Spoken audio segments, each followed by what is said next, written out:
Trucking legends built fortunes on its roar. Detroit Diesel's two-stroke engines powered America's tanks, trucks, and post-war hopes. Yet in a few decades, their reign ended in regulatory crisis and corporate sell-off.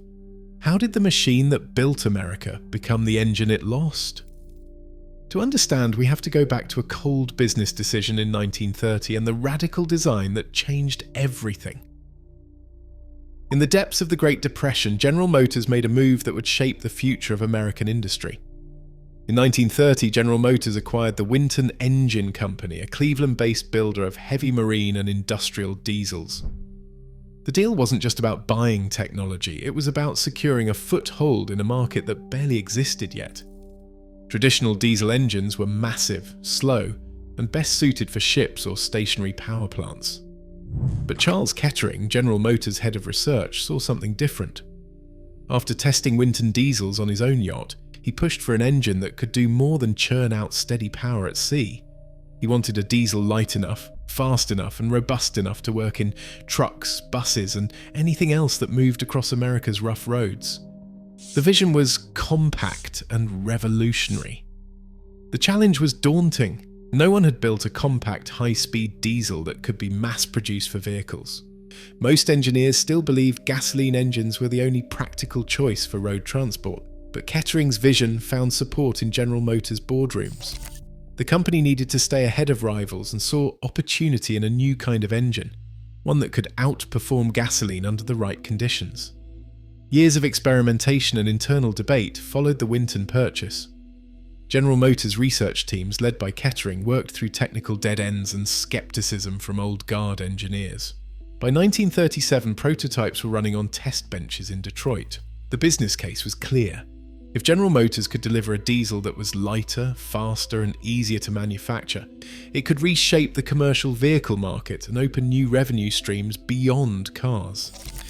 In January 1938, General Motors established the Detroit Diesel Engine Division.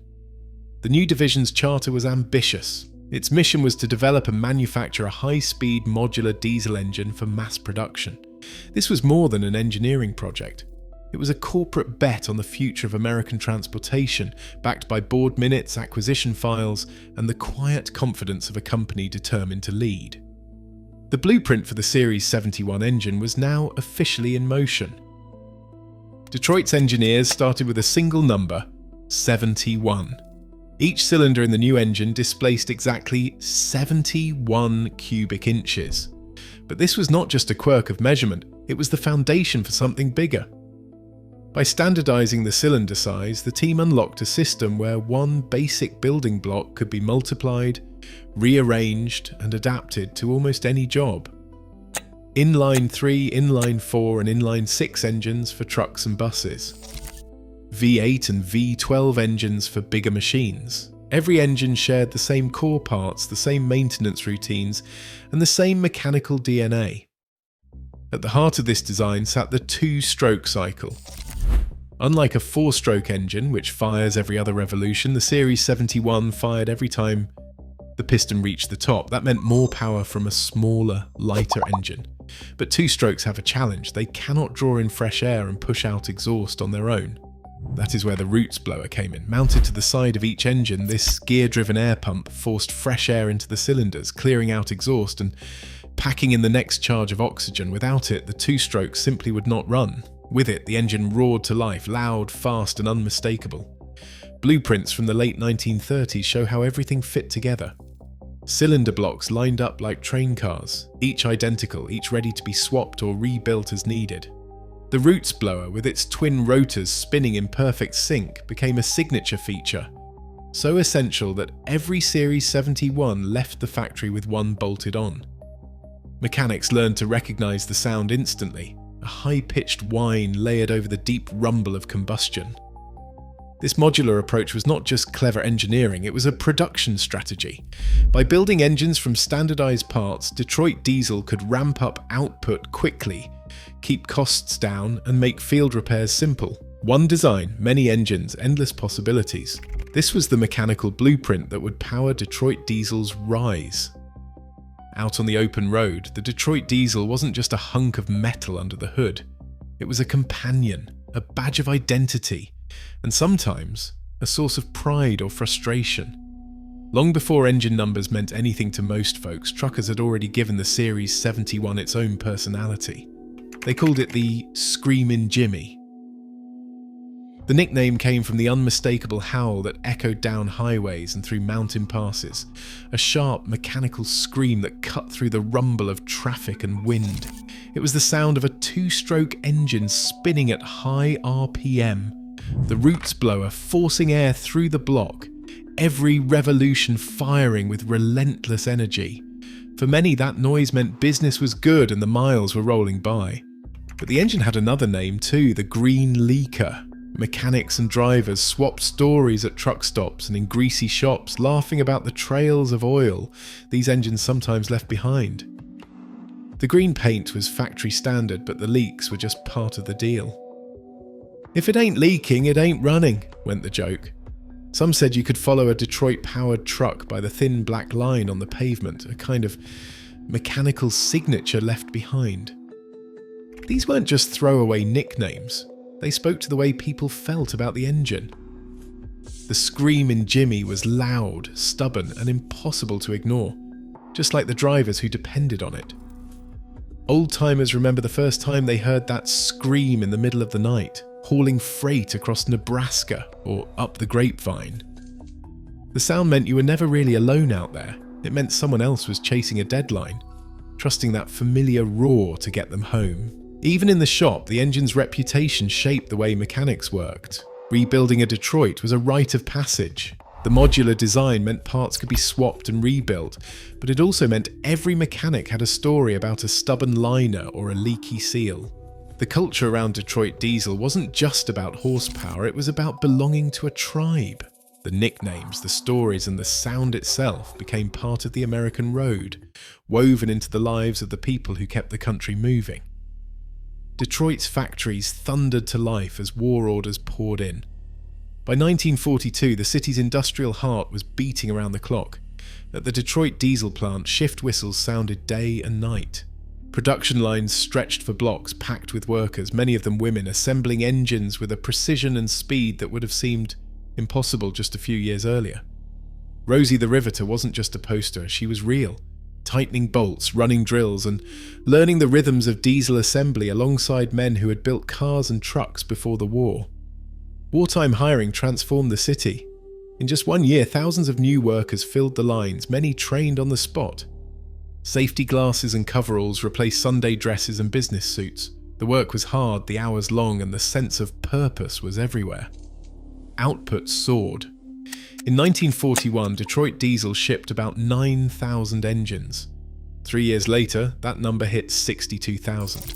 At peak, the factory was turning out roughly 6,000 engines a month. The numbers were staggering, nearly 193,000 Detroit diesel engines built during the war, with 57,000 destined for landing craft alone. Each 671 engine, with its distinctive two-stroke scream, became a lifeline for troops crossing the English Channel or pushing through Pacific surf. Navy engineers installed them by the thousands in LCVPS and LCIS, boats that carried soldiers to the beaches of Normandy, Sicily and Iwo Jima. In armoured divisions, double packs of 671s powered Sherman tanks, while generators and support vehicles kept supply lines moving. The modular design paid off in the field. Mechanics could swap out cylinders or replace parts with tools carried in a canvas bag. On the beaches and in the mud, Detroit diesel engines kept running when others failed. A wartime historian wrote, "The 671 was a game changer, modular, loud and unbreakable." In Detroit, the workforce took pride in every engine shipped. Each unit was more than metal and oil. It was a ticket home for someone's son, brother or neighbour. The urgency and scale of wartime production proved what Detroit diesel could do under pressure, setting the stage for the post-war boom. In 1956, the Federal Aid Highway Act changed the shape of American commerce overnight.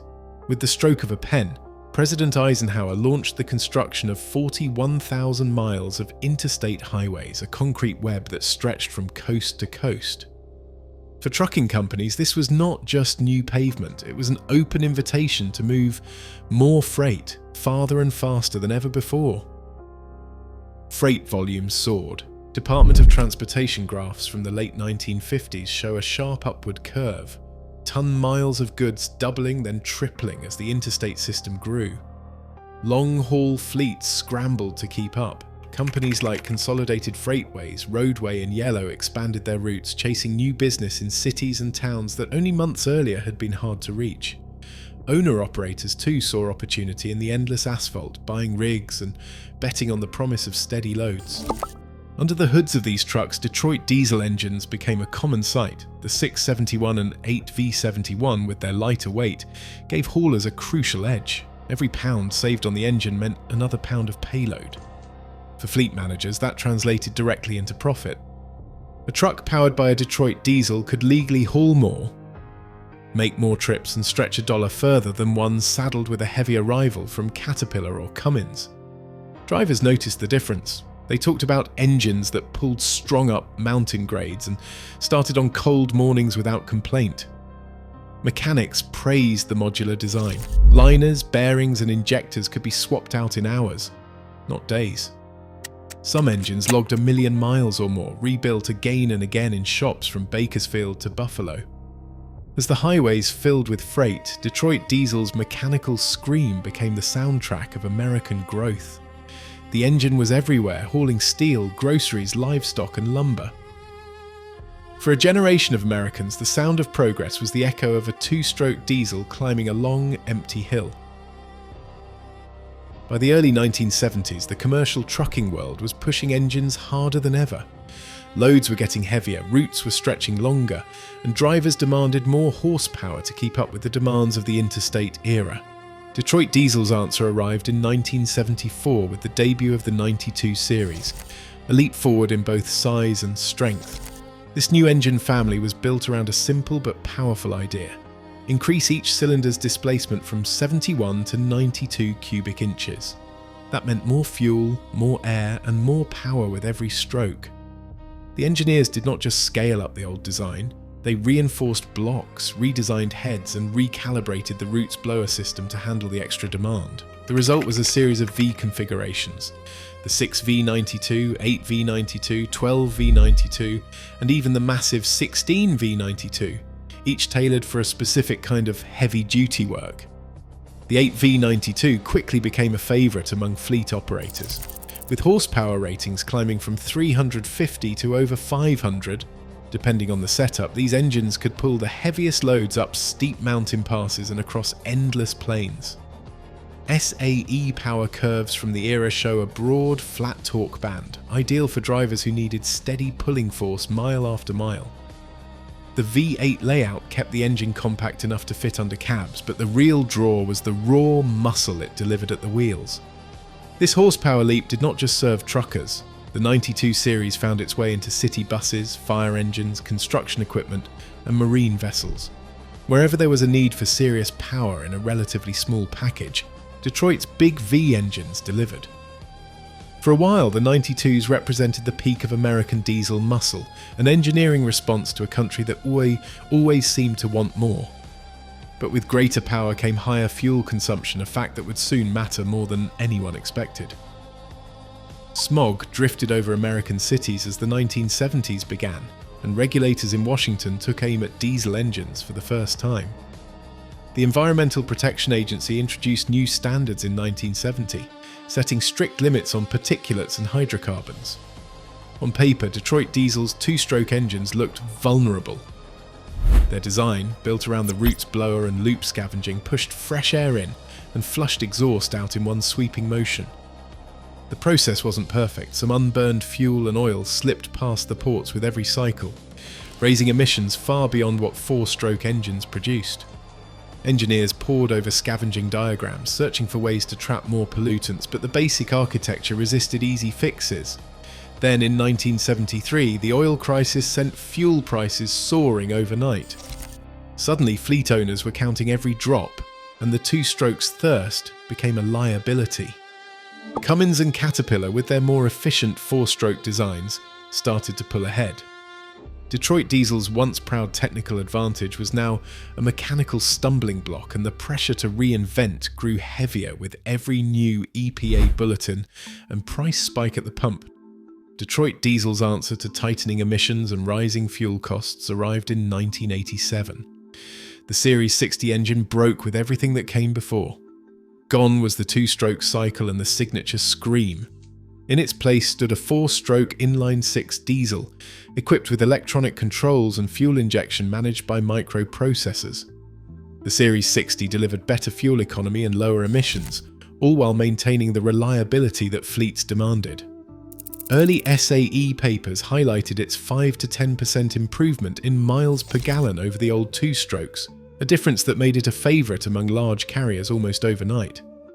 But just as Detroit diesel engineers celebrated this technical leap, General Motors made a decision that stunned the industry. In 1988, General Motors sold a controlling 60% stake in Detroit Diesel to Roger Penske's corporation. The transaction ended half a century of General Motors stewardship. For the workers on the line and the engineers in the test cells, the news was bittersweet. Pride in the Series 60's success mixed with uncertainty about the company's future. Under Penske, Detroit Diesel would chase new markets and fresh investment, but the era of General Motors' industrial might was over. The company had reinvented its engine, but its independence was now in someone else's hands. In 2000, Detroit Diesel became part of Daimler when Freightliner's parent company finalized a multi-billion-dollar acquisition. The deal brought Detroit's storied engine plant under the wing of a global giant, linking it to a network of factories and research centers across 3 continents. Economic historians point to this moment as a turning point, not just for Detroit Diesel, but for American manufacturing as a whole.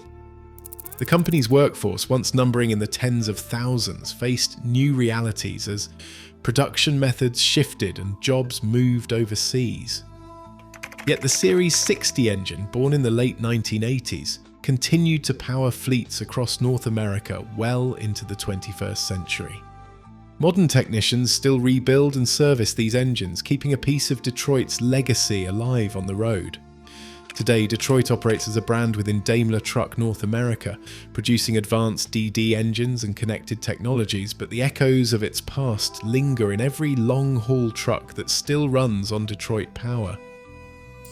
Today, nearly 70% of US freight still moves by truck, but the engines beneath those hoods are silent heirs to a lost sound.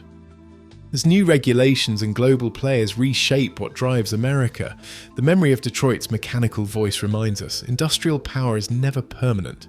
The roads keep changing, but so do the engines that define us. What will the next revolution sound like?